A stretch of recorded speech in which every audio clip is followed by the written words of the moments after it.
So this one here, you see these flowers here, and then here's the seeds, and the leaves are opposite, serrated. Does anyone know who this one is? I know you do. No? What? Really? I bet if you touch it, you know. Nettle. Yeah, stinging nettle. So this is the European stinging nettle. This is Urtica dioica. And this is another one of my all-time favorite plants. I think if I had to choose one top wild edible for the area, this would definitely be my top wild edible green for the area, I would say, without a doubt. It's loaded with nutrition, vitamin A, vitamin K, dry weight. It can be as much as 40% protein. Even the stinging hairs are even medicinal. When it stings you, it's not just stinging you with, poisonous stuff that's hurting you. It's also injecting you with at least 7 different neurotransmitters. So you're getting serotonin, choline, acetylcholine, tryptophan, leukotriene, secretin, and histamine. Yeah, I got all 7. Like a boss. Jim Duke would be very proud of me. I'm sure he's smiling from wherever he is. The seeds are also medicinal. The roots are used for antihistamine. So the roots are used in herbal anti-allergy medicines. It's one of the highest chlorophyll containing plants out there. So when you see chlorophyll, little bottles of chlorophyll at the health food store, when you look on the back of them, sometimes you'll see copper chlorophyllan's from U. dioica. And the U stands for Urtica, and dioica is the species. These are in their own family, the Urticaceae family, and there's a lot of superstars in this family.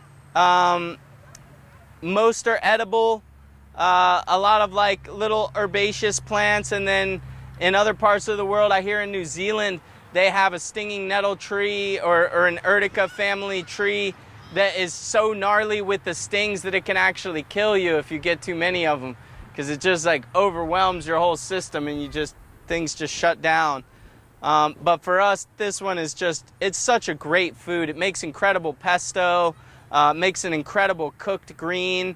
Obviously, at this stage in the season, it's like gonna be rough and woody and tough. So I would cut this all back and harvest the seeds and use those for medicine, or scatter them around to expand patches of this. Actually, I probably wouldn't spread the seeds of this one. I prefer to spread around Urtica gracilis, which is the graceful stinging nettle that is very similar to this one, and some people even say it's a subspecies of Urtica dioica, but Urtica gracilis is native to North America, where this one is native to Europe. But in either case, these can be cut down to the ground, and then they'll put out a new wave of vegetative growth, and that soft, tender growth makes the amazing pesto. You can dry it into a green powder and just sprinkle it into things, or add it to teas. Yeah, really, really incredible plant, an absolute superfood on the level of nutrient density. It is very, very high up there. So yeah, stinging nettle, Urtica dioica, Urtica gracilis, Laportia canadensis is the wood nettle, which has a different leaf orientation, but it will also sting you. So if the plant can actively sting you, like this one, that gives you a very clear indication that it's probably either wood nettle or stinging nettle. And we might see wood nettle up at the ACLT.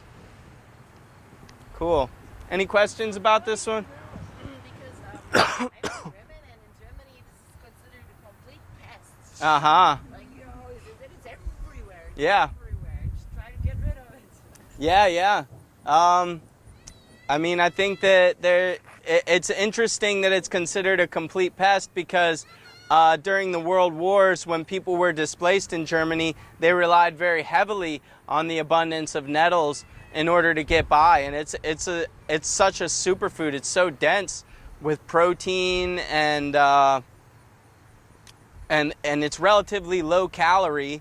So if you've got any kind of fat that you can mix with it, like nuts, hazelnuts and chestnuts and walnuts that all grow crazy in Europe, and you could take some of those nuts and mash them up with the leaves, and you've got this nice pesto, and then you're getting a lot of fat and a lot of protein and very little in the way of carbohydrates. It's a pretty solid diet right there. So I have a question.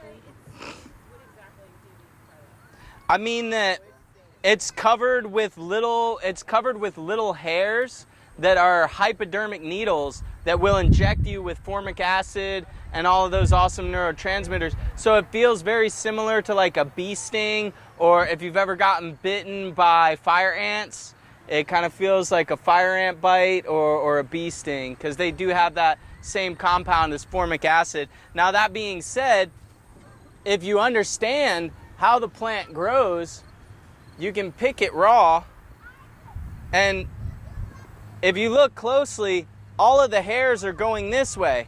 So it's like petting a snake. If I go in this direction, it's all smooth and there's no problem. If I go in the other direction, it'll stab me like a dozen times in my finger and I'll get injected a whole bunch with the poisons. But so since these hairs are made of cellulose, these little hypodermic needles that inject me with the poison, since they're made of cellulose, they melt almost instantly with exposure to heat.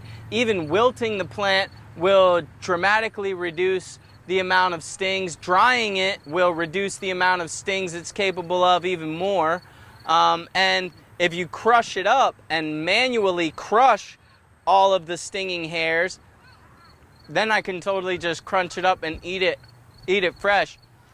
One caveat with this plant, or just like a word of warning with this plant, is that I have heard that after it goes to seed and flower, it starts to produce some silicates, which are silica-based salts that are difficult for the kidneys to process.